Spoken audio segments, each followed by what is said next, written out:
વડોદરાના તુલસીવાડી વિસ્તારમાં એક યુવક પર તીક્ષ્ણ હથિયાર વડે જીવલેણ હુમલાની ઘટના સામે આવી છે। અંગત અદાવતના કારણે થયેલા આ હુમલામાં લૂંટફાટના પણ આક્ષેપો સામે આવતા વિસ્તારમાં ચકચાર મચી ગઈ છે।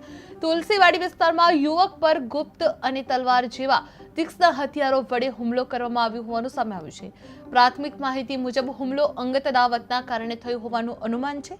હુમલાખોરે યુવકને ગંભીર રીતે ઈજાગ્રસ્ત કર્યા બાદ તેની પાસેથી રોકડ રકમ અને સોનાની ચેન લૂંટી લીધા હોવાના પણ આક્ષેપો ઉઠવા પામી રહ્યા છે।